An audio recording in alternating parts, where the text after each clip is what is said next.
CWC इस बार तय करेगी कि वंदे मातरम का क्या करना है, रखना है या विसर्जित कर देना है। और नेहरू जी कहते हैं मैं तो डिक्शनरी के बगैर वंदे मातरम समझ भी नहीं सकता हूं। अगर once and for all Nehru ji के ऊपर चर्चा हो गई तो फिर मैं यही कहूंगा कई लोगों के लिगेसी को दबा करके नेहरू की लिगेसी बनाने की चेष्टा की गई। ममता बनर्जी जिन्ना के आगे झुकेगी?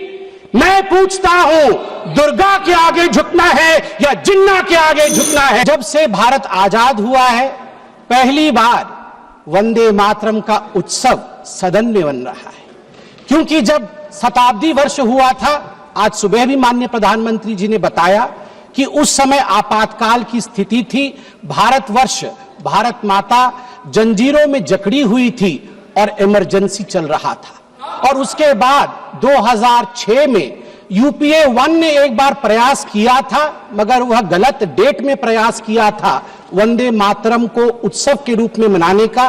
तो सही मायने में देखा जाए तो आज का दिन पहली बार हिंदुस्तान, आजाद हिंदुस्तान के सदन के सभागृह में समगच्छध्वं संवदध्वं संभो मना, अर्थात सभी एक साथ, एक मन के साथ, एक आवाज में एक साथ चलते हुए वंदे मातरम का उत्सव मना रहे हैं। वंदे मातरम महोदया जी एक गीत नहीं है, यह एक मंत्र है।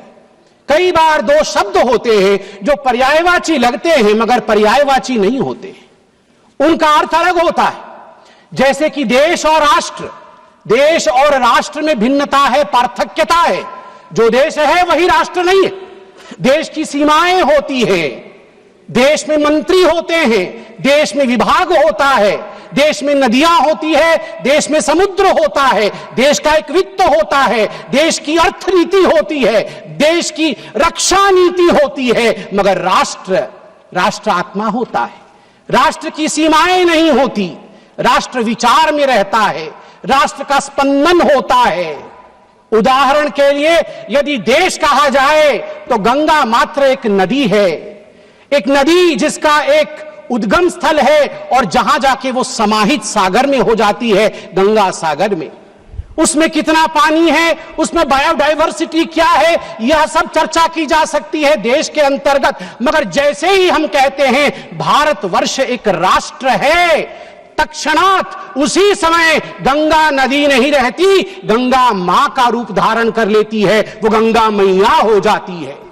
यदि देश कहा जाए तो हिमालय केवल एक पर्वत श्रृंखला होती है, मगर अगर राष्ट्र कहा जाए तो भारतवर्ष में हिमालय वह आलय है जहां से दुर्गा आविर्भाव लेती है, जहां कैलाश में शिव शंकर शंभो विराजमान है। यह एक विचार है। ठीक उसी प्रकार जिस प्रकार देश और राष्ट्र में पार्थक्यता है, गीत और मंत्र में पार्थक्यता है। गीत शरीर को स्पर्श करती है, गीत कर्णप्रिय हो सकती है, गीत की एक कालावधि होती है, किंतु मंत्र अक्षय होता है, मंत्र अनंत होता है, मंत्र आत्मा को स्पर्श करती है, जैसे वंदे मातरम आत्मा को स्पर्श करती है। और अभी बांसुरी जी ने भी बताया और सभी ने बताया, 7 नवंबर 1875 को जब वंदे मातरम लिखा गया, वह तिथि थी अक्षय नवमी की, जिसको आंवला नवमी भी कहते हैं।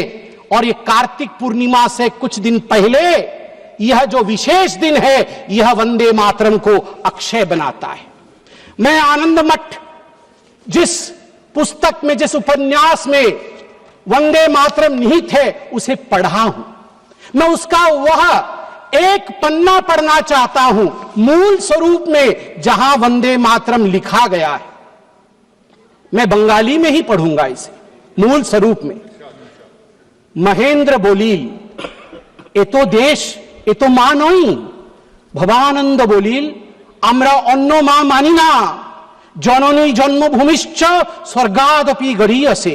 আমরা বলি জন্মভূমি জননী, আমাদের মা নই, বাপ নই, ভাই নই, বন্ধু নই, স্ত্রী নই, পুত্র নই, ঘর নই, বাড়ি নাই, আমাদের আছে কেবল সেই সুজলাং সুফলাং মলয়জ শীতলাং শস্য শ্যামলা। তখন বুঝিয়া মহেন্দ্র বলিল, তবে আবার गाओ, आबार गाओ।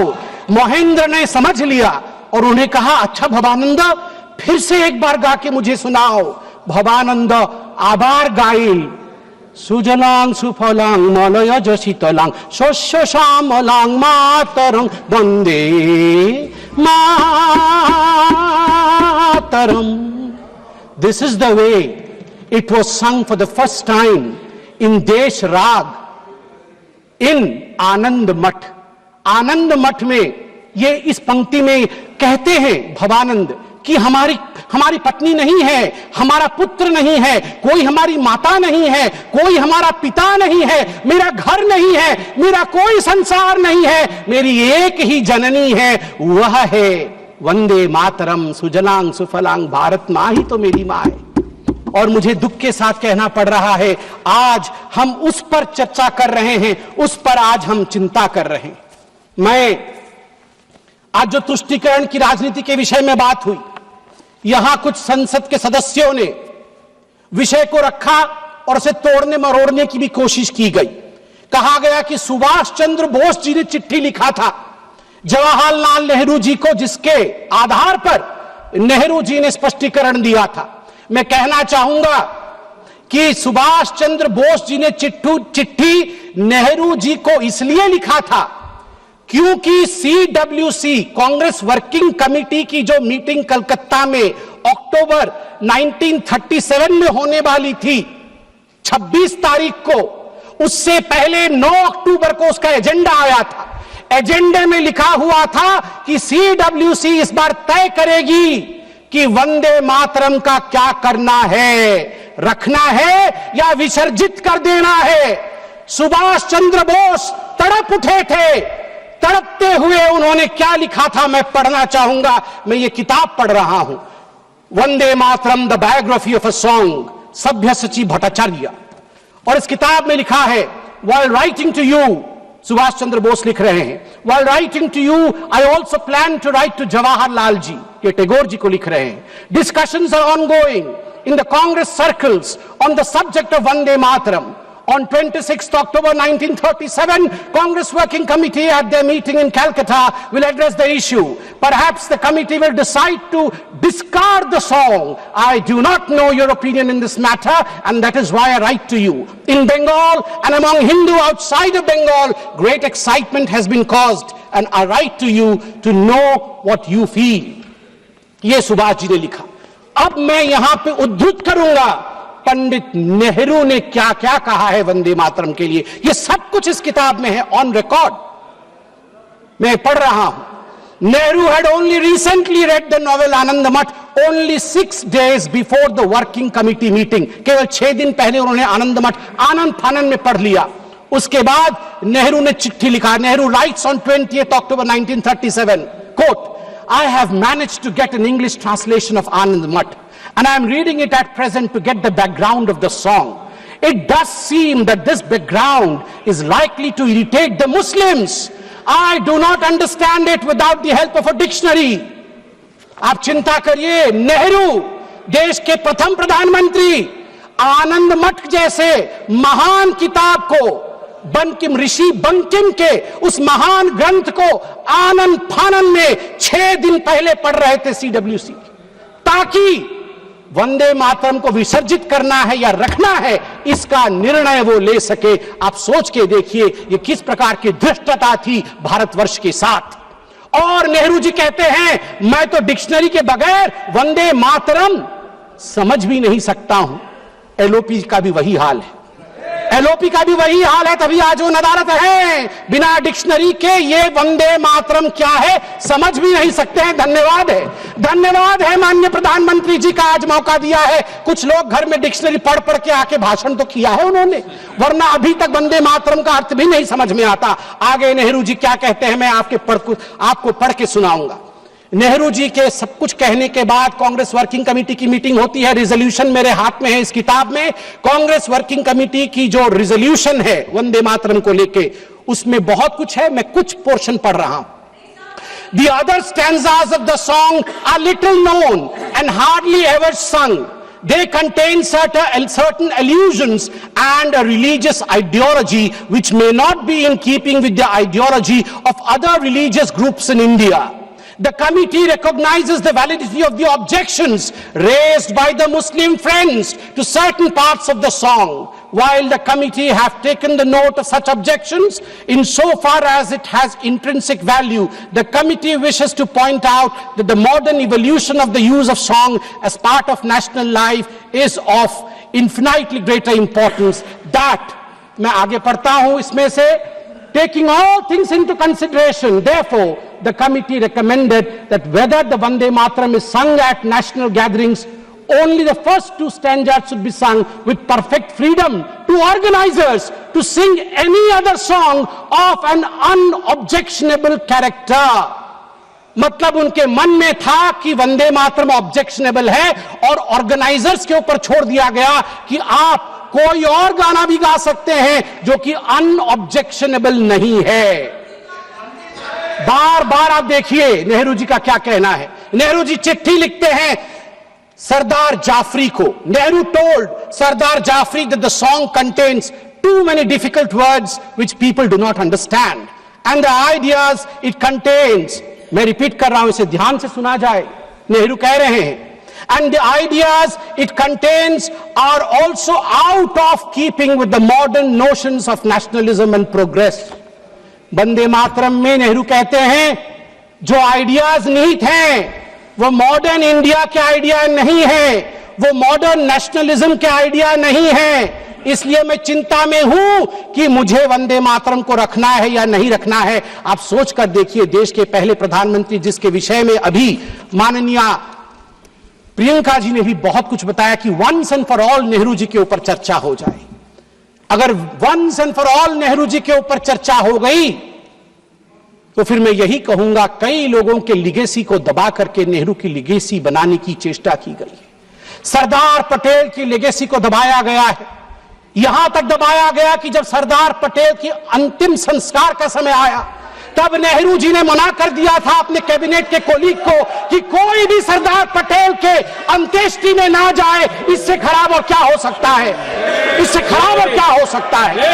केवल सरदार पटेल नहीं, बंगाल सुने आज और ओडिशा भी सुने, क्योंकि सुभाष चंद्र बोस ओडिशा के भी बेटे हैं और बंगाल के भी बेटे हैं। सुभाष चंद्र बोस के लेगेसी को कांग्रेस पार्टी और नेहरू ने दबाया है।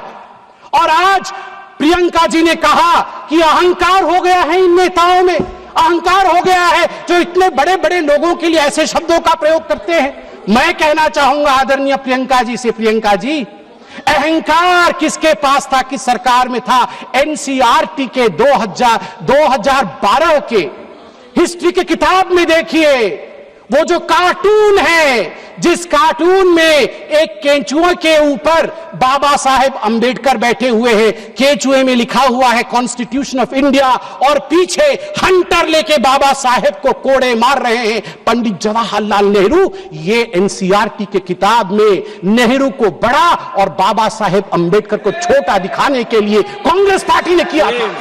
और की हिम्मत है कि कहते हैं कि हम अहंकारी है।